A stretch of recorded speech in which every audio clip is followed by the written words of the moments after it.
dressing. Dressing. Oh, French dressing. Exactly. Oh, that's good.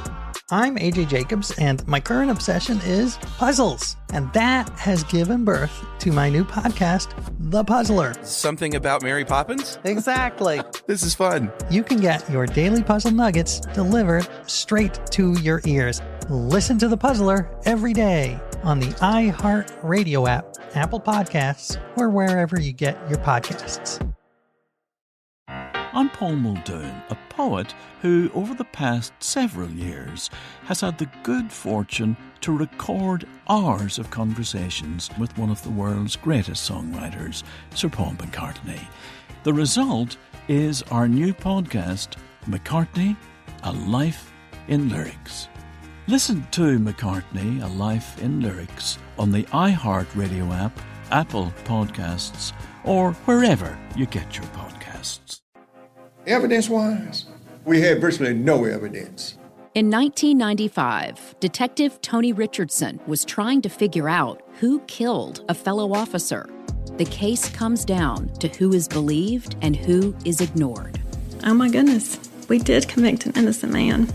I'm Beth Shelburne from Lava for Good Podcasts. This is Ear Witness. Listen to Ear Witness on the iHeartRadio app, Apple Podcasts, or wherever you get your podcasts.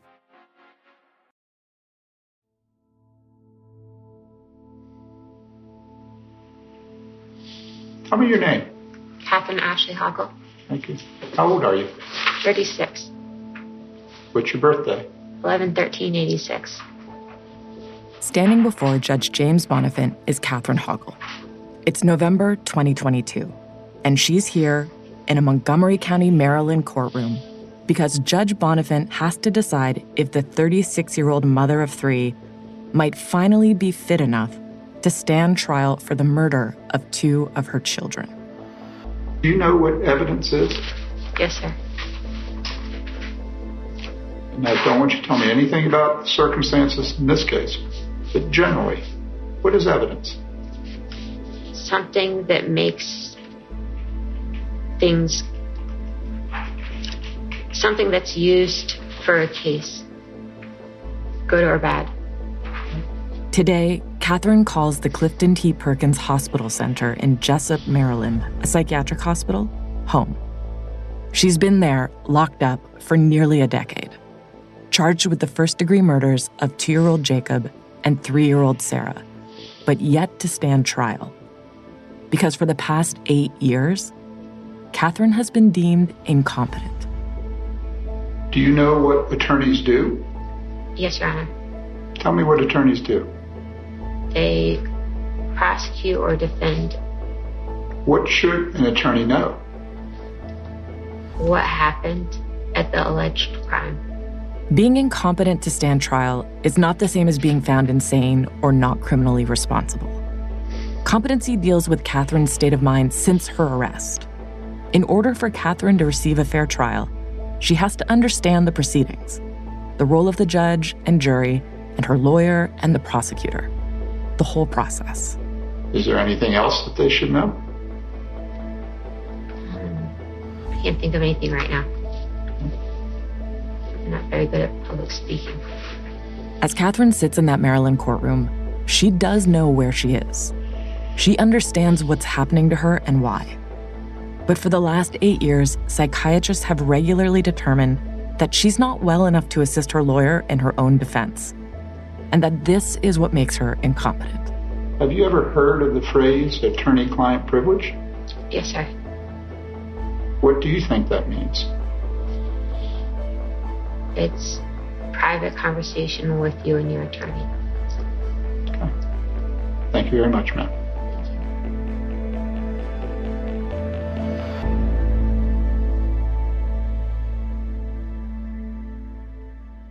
She left with Jacob to go get pizza right up the street and came back 3.5 hours without him. September 7th, 2014 would be the last day Troy Turner would ever see his kids again. Because not only did Catherine fail to bring 2-year-old Jacob back home after a supposed pizza run, she also took her 3-year-old daughter Sarah sometime that night or early morning. she never came home with her either. To this day, their bodies have not been found. It's not clear where Catherine took the kids or why, and she continues to insist that her children have not come to any harm. They were great kids. They both had very sweet souls. I used to call Sarah my tomboy princess. She loved to play fight with me and the boys. She would come to defend her brothers because I would be, slamming them around and stuff, and she would punch me in the stomach, and I would be like, okay, playtime's over. She was just a sweetheart, and, she didn't take any stuff from her brothers. And then Jacob was just super sweet. He always smiled. He was just always happy. And he would hate for any of his older siblings to be in trouble. I found out about this story when I received a Facebook message on January 23rd, 2022. It was from a family member close to Sarah and Jacob's father, Troy, pleading with me to help them. My name is Sarah Trelevin. I'm a journalist, and I had recently appeared on an episode of the news program 2020 about another podcast I made. This one about a woman recently convicted of murdering her 2 children, Lori Vallow Daybell. When the show aired, I heard from a number of people who were desperate in some way. They wanted help solving cases of their missing children, parents, partners. They all wanted the media to pay attention to something that had gone terribly wrong in their lives. This one was different. This message said that if Catherine was not brought to competence, then the charges against her would be dropped.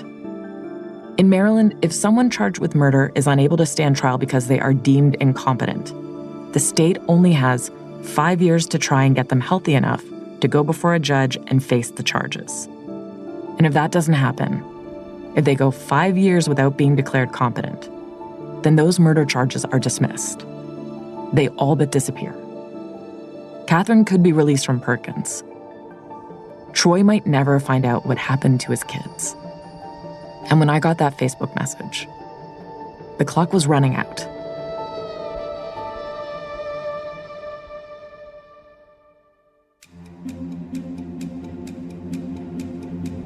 This is the story of 2 kids whose definitive fates are unknown and a mother who has been found not competent to stand trial for their murders. But it's also the story of unintended consequences, about a legal system that was set up to protect people, but actually raises questions about public safety and how we balance the rights of the mentally ill with our ideas about justice and accountability. This is Unrestorable, a podcast from Anonymous Content and iHeartRadio.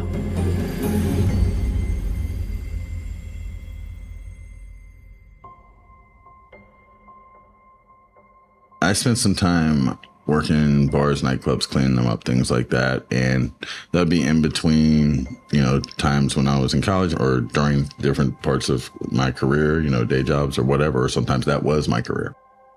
Troy and I talked for months over Zoom, and I soon got a sense of his warmth, his sly sense of humor, his determination and tenacity. He's a classic tough on the outside, teddy bear on the inside kind of guy. But the camera concealed one thing: the true depth of Troy's sorrow, the impossible sense of grief he wakes up with every morning and carries with him until he falls asleep every night. That I saw clearly the moment we met in person, the second I looked in his eyes. Troy and I finally did get to meet in person in December 2022. Nice to meet you in person. Today, Troy sells insurance, but at more than 6 feet tall, he certainly looks like the former high school football player and bouncer that he used to be. We start by talking about how he and Catherine first met. She was waitressing and going to junior college. And let me see. We didn't probably talk the first 3 or 4 months that I was there. In pictures, Catherine is pretty and wholesome looking. She has shoulder-length, medium brown hair, a sun-kissed complexion, and a shy smile. She looks like someone it would be easy to have a crush on. When she and Troy met, she was 22. He was 36. We wound up talking more, and then we wound up basically connecting. She got pregnant, and at that point, it's like, well, we should probably, see if this will work or whatever. What was she like back then? She was a pretty fun person. She She appeared to kind of have, some animosity with her family at times, things like that. But it was like, kind of normal stuff when you're talking to someone, you'll hear, just overall fairly normal. This pregnancy was not Sarah or Jacob. This child was their first kid. Sarah was their second, and Jacob was their third. This child, the eldest, is still alive, and we won't be naming him. Everyone agrees his privacy is more important. Did you feel like, because you got pregnant so soon after you started dating, obviously, were you like, oh, this is a person I have a genuine connection with? Or were you like, well, we've got to make the best of this situation? I felt like that I liked her. I enjoyed being around her. So there was, maybe some kind of connection. But a lot of it was, we should probably see if this should work. I mean, she's pregnant with my child. The first baby was hard, in the way that all babies are hard. But there was so much excitement and a lot of support.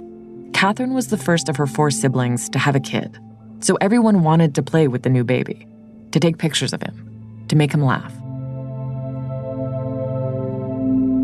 Over the next few years, the family continued to grow. Fewer than 6 years into the relationship, Catherine and Troy had 3 children under the age of 5. The family was living in a small apartment. Money was tight. It was a lot. And at times, Troy did feel that Catherine was a little wobbly. There were some things here or there where I was kind of like, okay, that's, a little off or something, but nothing major. We had some fun together. We went to the beach or whatever, did things like that. Took the kids to see the dolphins down off, Yorktown or whatever, stuff like that. So, we had some decent times. We did some cool things, but it was just with each child, things seem to progress differently. Something about Mary Poppins? Something about Mary Poppins. Exactly. Oh, man, this is fun. I'm AJ Jacobs, and I am an author and a journalist, and I tend to get obsessed with stuff. And my current obsession is puzzles. And that has given birth to my new podcast, The Puzzler. Dressing. Oh, French dressing. Exactly. Oh, that's good. That's good. We are living in the golden age of puzzles, and now you can get your daily puzzle nuggets delivered straight to your ears for 10 minutes or less every day on The Puzzler, short and sweet. I thought to myself, I bet I know what this is, and now I definitely know what this is. This is so weird. This is fun. Let's try this one. Listen to The Puzzler every day on the iHeart Radio app, Apple Podcasts, or wherever you get your podcasts. That's awful, and I should have seen it coming. I'm Paul Muldoon, a poet who over the past several years had the good fortune to spend time with one of the world's greatest songwriters, Sir Paul McCartney. We talked through more than 150 tracks from McCartney's songbook, and while we did, we recorded our conversations. Yesterday. The fact that I dreamed the song yesterday leads me to believe that it's not just quite as cut and dried as we think it is. And now you can listen to our conversations in our new podcast, McCartney, A Life in Lyrics. It was like going back to an old Snapshot album, looking back on work I hadn't thought much about for quite a few years. Listen to McCartney, A Life in Lyrics on the iHeart Radio app, Apple Podcasts, or wherever you get your podcasts. Evidence-wise, we had virtually no evidence. We had the word of a 15-year-old who told lies, a lot of lies. I've lied. In 1995, Detective Tony Richardson was trying to figure out who killed a fellow officer, Deputy Bill Hardy. Without solid evidence, the case comes down to who is believed and who is ignored. We did convict an innocent man, and he's been on death row all these years, and I didn't know it. I'm Beth Shelburne from Lava for Good Podcasts. This is Ear Witness. Listen to Ear Witness on the iHeart Radio app, Apple Podcasts, or wherever you get your podcasts. And to hear episodes with no ads, subscribe to Lava for Good Plus on Apple Podcasts. When Troy says that things progressed differently, what he means is that Catherine was different. She was acting weird. But Troy told me he put it out of his mind. He figured that it was a lot to be pregnant 3 times in 5 years. I'm obviously not a doctor. I can't say what happened or what didn't. I know that she had told me that she was on medication for ADHD and things like that when we met. And when she got pregnant initially, I know she'd quit smoking and drinking, right away. So it could be that she was on medication at that point and quit taking that too right away without saying anything. I don't know. But there was definitely kind of a change there. I think very black and white. I thought it was like hormones from the pregnancy. So I went and I looked that up. I Googled stuff with that. And I'm like, oh, it says it can last to a year after pregnancy. So we get towards the end of that year part and then she's pregnant with Sarah. So I just thought it was a continuation, same time frame kind of between Sarah and Jacob. But as time went on, Catherine became more and more erratic, doing things that Troy couldn't explain away. Sometimes she would just disappear when she was supposed to be taking care of the kids, leaving them alone. Other times, she seemed confused. So I'm on my way home from work, and I get a call from her that she's in D.C. and running out of gas, and she needs me to come into D.C. to get gas in my car. So I go in, and she appears to be coming from an area that's not, a great neighborhood necessarily. And I'm going, what are you even doing down here? This is ridiculous. And you don't even have a license. So she said that she was trying to do something Christmas shopping-wise or something like that. And I'm going, let's get gas. You're going to follow me home. I pull out. We hit a red light. I make a left. She goes right. It goes off the other way. She's supposed to be following me home because she doesn't even know her way out of there. So I call her. I go, what are you doing? She goes, oh, well, I'm going a different way. It happened again just a couple nights later.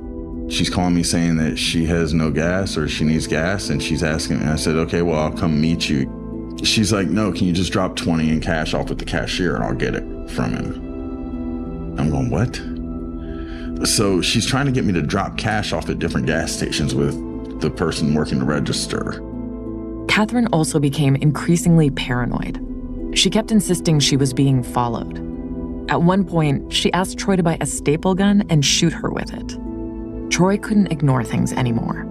I'm like, hold on, there's been a progression here. This isn't the same as it was when she was pregnant with my first child. This has gotten worse. Our relationship was non-existent pretty much. You get towards the end of 2012, we're sleeping in different places. It might have taken a few years for Troy to figure out that Catherine had serious mental health issues. But Catherine's mother, Lindsay Hoggle, says her daughter's problems started a long time ago. She struggled in middle school and high school just with a variety of different anxieties and mental health issues. Signs of real, serious issues started to show up when Catherine was a young teenager. I had known that she was struggling, and Time magazine had a front page article on bipolar in teens. And so once I went through that, I just went, I've got to do something. I mean, these symptoms are the same. And so that's when I decided that, I was going to take her to a psychiatrist. Lindsay says that Catherine's issues affected the whole family. That Catherine would often not leave her room. That her oldest daughter was in constant conflict with her siblings and completely disengaged from school. It seemed like Catherine was falling apart. It finally became a situation where, she broke the rules. Her father and I were divorced at that time, and I just said, well, you've broken the rules. You need to find somewhere else to live, and so she went to live with her dad. Can you tell me the story of how you learned that she was pregnant with your first Have you already heard that? I haven't heard it. Okay. So Catherine had been dating Troy, and, and she would come over for dinner or something after. I'm like, she really looks like she's pregnant. But Lindsay and her daughter's relationship was already strained. So Lindsay just let it go. She didn't ask. She was hoping she was wrong, that her troubled daughter wasn't pregnant. And so I get this phone call, and so she goes, "Hi, Mom." I'm like, "Hi." She goes, "Well, I have some news." I'm like, "Okay." She goes, "You're a grandmother." Catherine wasn't calling to say, "Oh, hey, congratulations. You're going to be a grandmother in several months." Catherine was saying, "Surprise, I have a baby." At first, Lindsay wasn't even sure that she was serious. But it wasn't a joke. She had to break the news to Catherine's dad, Randy. I could tell he was driving, so I said, "Pull over on the side of the road and call me back." And so he did, and so I told him, I said, I knew that this would be a little bit of a shock, because I didn't want you to be driving a car while I was telling you. So the whole family is reeling. Lindsay was in shock. What are you supposed to do with a reveal like this? But this was her first grandchild, a baby boy. And so I got in the car, with my middle daughter, and gave her money to go buy a baby blanket at a nearby store. Where do you get these ideas? And then we drove to Harrisonburg. Luckily for Catherine, she was close to a hospital. And so when I went in, one of the nurses took me aside and said, "You're really lucky to have both of them, the baby and Catherine, because she had an emergency C-section." And she said, "It's not uncommon for us to lose one or the other or both during this type of an event." And so, I was even more stunned and, thrilled, but for whatever reason, that was how she chose to tell me.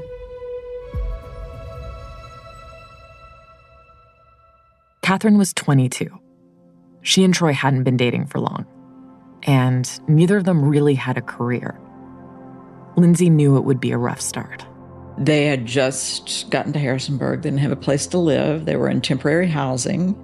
And so I, helped find them somewhere to live and, take care of. I can't remember how many days they kept her. And he was less than 5 pounds when they left the hospital, which I was very worried about him. And I have 8-pound babies. So 5 pound was just, it's small. And so they had a lot to get done before they were ready to have a baby and take care of a baby. That was the beginning of Catherine being a mom. It was chaotic, surprising, disorganized. But people have told me that Catherine was a good mom, that she loved her kids. It's not unexpected. In a way, it just makes what would happen later so much more of a shock. From the very beginning. Yeah, she loved it. I think it helped because my youngest daughter is, I guess, about 7 years difference between. And so Catherine had kind of grown up, taking care of my youngest daughter. Lindsay says Catherine took to motherhood right away. Like it was the only thing she ever wanted to do. I remember this. I had said, let me take him for a night or two on the weekend and give you guys a break. And so on the way out, she has index cards that she's stuffing in the back pockets on my jeans as I'm walking out. And of course, I'm going, okay, I've raised children before. I've done this before. I should know everything. And she's laughing and she's like, but no, these are his little, these are the things that you got to take care of him. I'm like, okay. So I'm sure I'm going to get drilled when I get home. You're going to call and ask me if I've read them, aren't you? And she goes, yes. So yeah, she loved it. She loved it.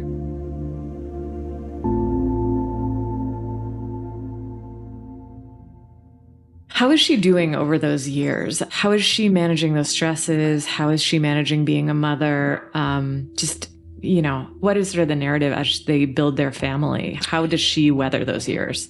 Oh gosh, sometimes better than others.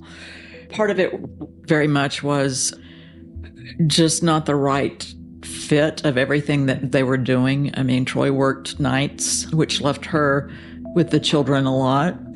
And so, her father and I tried to help a lot and picking up, the slack and everything. But as Catherine became more erratic, it became clear that something had to be done. It all came to a head just before Christmas in 2013. I grabbed Randy, her father, and Lindsay, her mom, And I had them meet me at Lindsay's house, and we had a talk in her driveway. I said, we were coming up on Christmas. I said, look, let's get through Christmas with the kids if we can. But at that point, I need you guys to be with me on this. We need to sit down and talk to her and say, hey, look, either you're going to get help or we're going to get you help. The family desperately needed to get on the same page. For Catherine, for the kids, for everyone. But the cracks were showing. I remember her father, Randy is easily her biggest enabler. He was like, well, I don't know about this. And I remember Lindsay going off on him and cussing him out in the driveway, poking him in his chest, talking about how, he's always enabled and this and this. And this is something that he needs to get on board with. Despite her father's unease, the family decided that Catherine shouldn't ever be left alone with the kids. She wasn't reliable, and she didn't seem to be making rational decisions. Lindsay's house, a big suburban home on a nice piece of property, not far from Troy and Catherine's apartment, became central dispatch. Catherine and the kids would come there while Troy was at work. Family members rotated in and out, taking care of the 3 young kids and making sure another adult was always with Catherine. I'm going, okay, she's their mom. I want her to be in their life. We just have to figure out a safe, healthy way to do it at this point. And it wasn't a safe, healthy way in terms of I thought she would be killing my kids or physically hurting them. It was just the decision-making process wasn't there.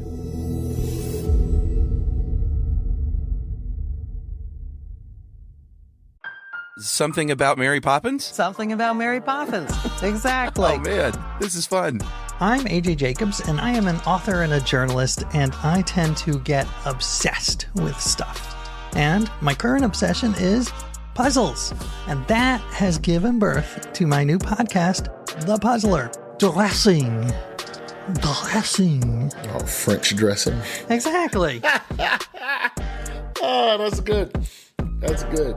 We are living in the golden age of puzzles, and now you can get your daily puzzle nuggets delivered straight to your ears for 10 minutes or less every day on The Puzzler, short and sweet. I thought to myself, I bet I know what this is, and now I definitely know what this is. This is so weird. This is fun. Let's try this one. Listen to The Puzzler every day on the iHeart Radio app, Apple Podcasts, or wherever you get your podcasts. That's awful, and I should have seen it coming.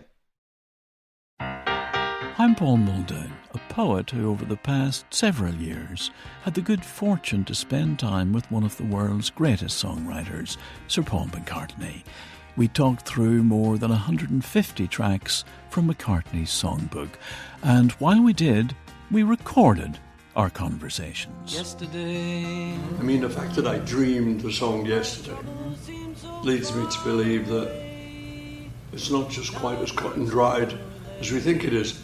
And now you can listen to our conversations in our new podcast, McCartney, A Life in Lyrics. It was like going back to an old Snapshot album, looking back on work I hadn't thought much about for quite a few years.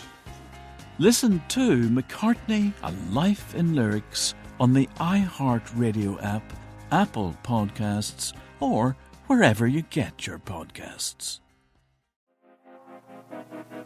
Evidence-wise, we had virtually no evidence. We had the word of a 15-year-old who told lies, a lot of lies. I've lied. In 1995, Detective Tony Richardson was trying to figure out who killed a fellow officer, Deputy Bill Hardy. Without solid evidence, the case comes down to who is believed and who is ignored. We did convict an innocent man, and he's been on death row all these years, and I didn't know it. I'm Beth Shelburne from Lava for Good Podcasts. This is Ear Witness. Listen to Ear Witness on the iHeartRadio app, Apple Podcasts, or wherever you get your podcasts. And to hear episodes with no ads, subscribe to Lava for Good Plus on Apple Podcasts. Despite all the attempts to help Catherine at home, eventually the family realized she needed more help. Catherine was committed, involuntarily. She was placed in handcuffs and taken away, spending Christmas 2013 in the psych ward of a suburban Baltimore hospital after being diagnosed with schizoaffective disorder. Catherine and Troy's oldest son was 4. Sarah was 2, and Jacob was just 1, a baby. A young family that should have been brimming with hope, but this one was spiraling. After a short period, Catherine was able to check herself out of the hospital. But from then on, over the next year, she was in and out of treatment. Did she reject the diagnoses, or was she at peace, or as much as one can be, with the fact that she has mental illness? It needs to be managed. I think the main thing that her feelings throughout that time period were very much, my children could be taken from me if I admit to having serious mental illness. Were you afraid that Catherine would hurt herself? No. Were you ever afraid she would hurt the kids? No. The family implemented new rules. Catherine couldn't be left alone with the kids, she couldn't drive, and she had to receive psychiatric treatment. Lindsay says that all of this just made Catherine increasingly fixated on the idea that her kids were going to be taken away from her. So I had an office in my home, and she would come and say, they're trying to take the children from me. And so I just assumed that it was that part of paranoia that had arisen.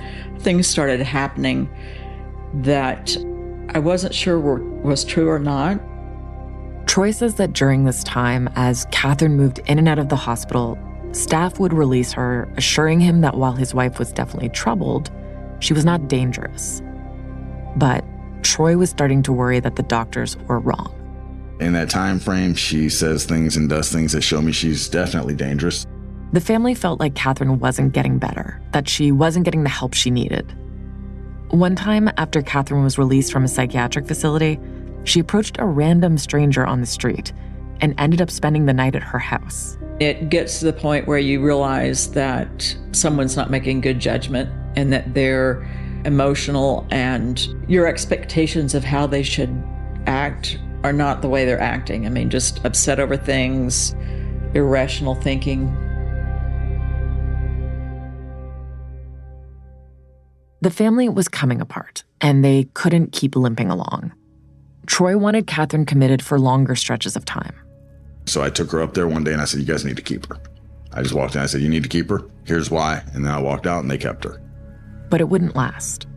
Catherine would once again go through the revolving doors of the hospital and come back home. And while everyone around her kept trying to pull it all together, tragedy felt imminent. Tragedy struck on Sunday, September 7th, 2014. That night, as Troy got ready to go to work, he said goodbye to his kids, as he did every night. So I hugged and kissed the kids, told them I loved them. Said, Daddy, I gotta go to work, but I'll be back later this evening, and I left. Troy never saw his 2 youngest kids again.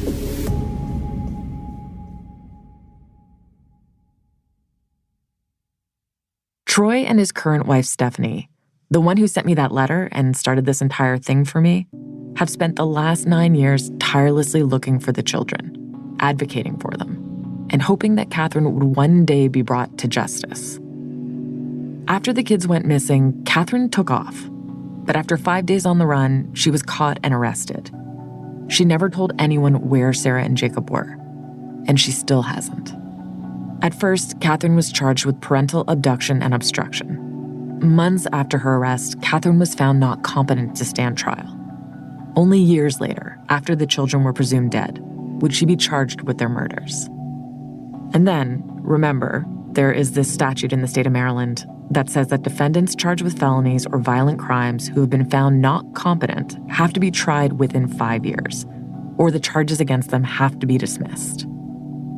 And that is Troy and Stephanie's biggest fear and their motivation. It's what got them to reach out to me in the first place. Because when I got her letter, there were less than 9 months left on that ticking clock. If Catherine couldn't be restored to competency, the charges against her would be dismissed.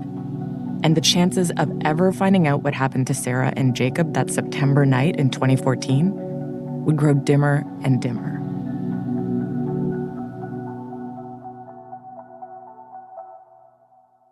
In addition to a really complicated personal story about a family tragedy, there are so many complex issues here to tease out regarding the law and mental health and how these systems intersect. About our perceptions of mental illness, about our expectations for mothers, about how we balance public safety versus the rights of the accused, and what justice and accountability mean for the most heinous of crimes. And you're going to hear from experts about these bigger questions as we dig into the details of this very complicated story. How's it going? Well, it just went pretty well. I had a all-day interview yesterday, right? I mean, I got up I was up since 1 a.m. One of those experts who will help us throughout this podcast is my friend and colleague, Beth Karras. And here's the thing about Beth. She's a bit of a legend. Beth was a New York City prosecutor for years, and then she moved on to Court TV. She's now been an investigative journalist for decades, and she's always popping up on TV to talk about big cases.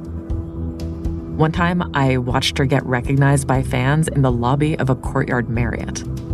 And I knew she was the perfect person to sort through all of the complex issues in this case. If the charges are dismissed, could Catherine be released?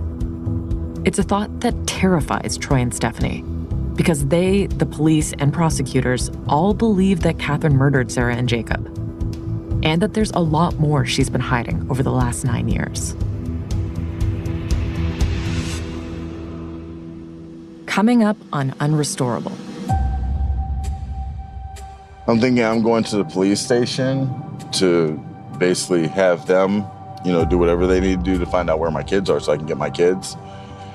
And I'm thinking that I need to get there before I lose control over my emotions at this point. It's just too much at this point. I'm like, it's crazy. We were on the phone one night and he just kind of stopped me and he told me that his 2 kids were missing. And honestly, I don't think that I believed him. There have been amendments to our mental health statutes throughout the years. And 2006, there were major amendments because they were concerned that people were just going to be locked away, people would forget about them, no oversight. Somebody who was really kind of cynical looking at this whole 8-year saga would say that Catherine Hoggle has been a master manipulator this entire time, right until now. She's avoiding this final hearing, and she may prevail in getting her criminal charges dismissed and being civilly committed.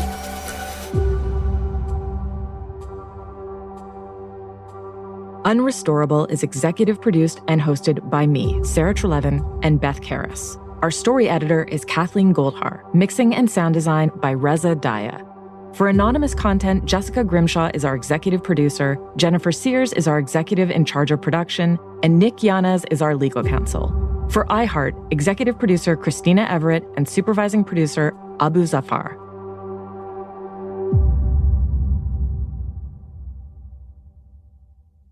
Dressing.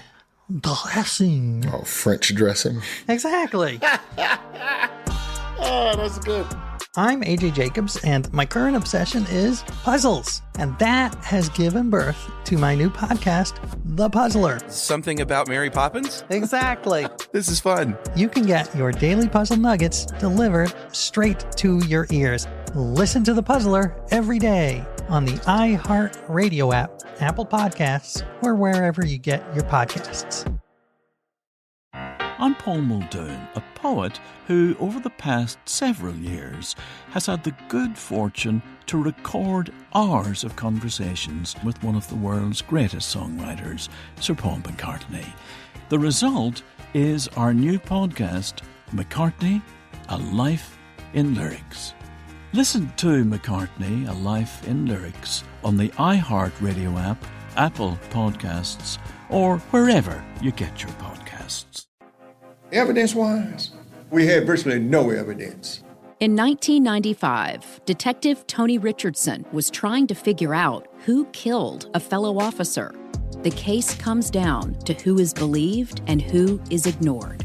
Oh my goodness, we did convict an innocent man. I'm Beth Shelburne from Lava for Good Podcasts. This is Ear Witness.